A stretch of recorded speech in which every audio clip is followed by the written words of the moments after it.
Today I'm going to be starting my reading vlog of Blood Over Brighthaven by M.L. Wang. This is a dark academia fantasy book that follows our two main characters, Thomil and Sciona. Sciona has been studying to become the first woman ever let into the High Magistry. Thomil is a hunter that's not originally from the city. 10 years before the events of this book happened, his entire tribe has been wiped out. In present day, Thomil works as a janitor for the High Mages. He has been assigned to Sciona as her lab assistant, and together they are going to uncover some things about the city. I am currently only one chapter in. I think I'm going to update every 5 chapters.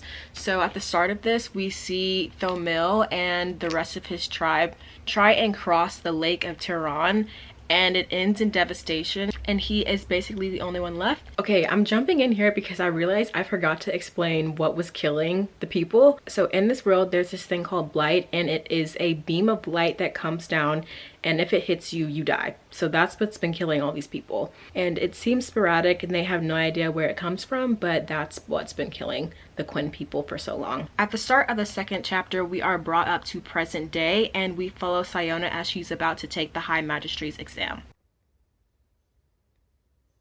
Okay, so I am on chapter 7. I'm a little bit, like a couple pages into chapter 7 now. So far, Sciona has taken her exam. She has passed it, and she has also met Thomil, which you figure out that's how you say his name. I was saying it wrong before. He has now been assigned to her as her assistant, and they've been working together for a couple of weeks now. So we're still early on, not much has happened, but these two characters have met, they've interacted, and now I think the chapters after this are going to be more about the story and then uncovering stuff. I will say that Sciona is we're in the early stages of her kind of coming to terms with how she is prejudiced against the Quinn people. She herself doesn't like it when people limit her to what her sex does or her class, like her social standing, but it's interesting that she then goes around and does the same thing to Thomil upon first meeting him. Also, before I stop this clip, I am sensing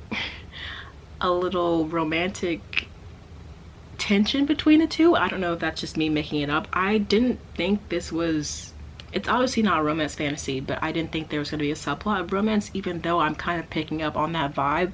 So maybe I'm right, maybe I'm wrong. I kind of want to Google it just so I know what is in store. Maybe I won't, and just see if I'm correct or not. So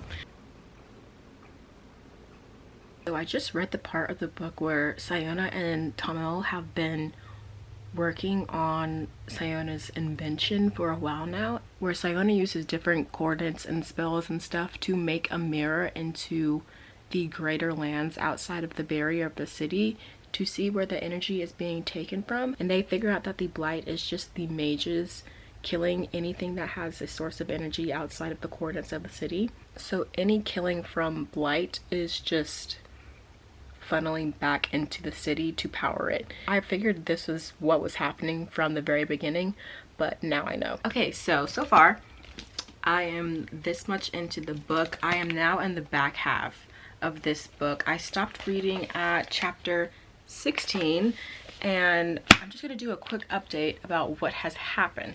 So where I am in the book right now, Thomil and Sciona have definitely figured out what the secret of the city is. Sciona has just been trying to rationalize what's been going on. She doesn't want to believe that she has been a part of something that's evil. She was trying to research a possible explanation as to why her city has decided to do these evil acts, but she's obviously come up with no reason to justify the actions of the city. And she also took it out on Thomil, and he's trying to tell her that this is what your people are doing, and she doesn't want to believe it. And she still thinks that there are some good people in the High Magistry. She thinks that not all of them are aware of the evils that the city is committing. So she goes to her mentor and kind of confronts him to see if he truly knows what's happening behind the scenes. And she finds out that he does. He has been complicit with the rest of the High Magistry. So she confronts him in chapter 15, and I will say that was one of the most interesting chapters to read, because the way that Brigham, her mentor, justifies the city's actions is really scary to read about, because he truly believes that they are not doing anything wrong. Brigham keeps saying, oh, this is an act of God, this is what God wanted for us, but Siona's like, it's not an act of God, we are doing it. And it is just chilling to read about because people will use religion to justify whatever actions they want.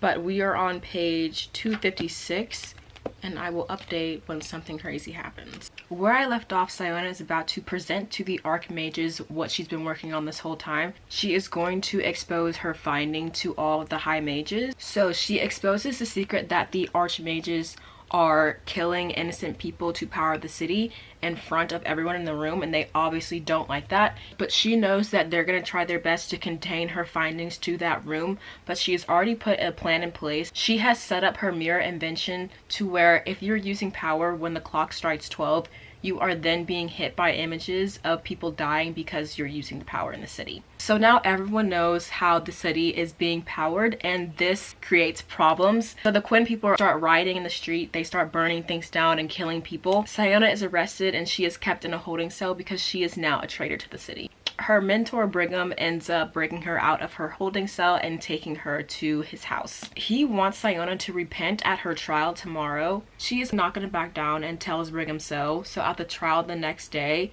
she doesn't repent for what she's done. So she is sentenced to death by poison.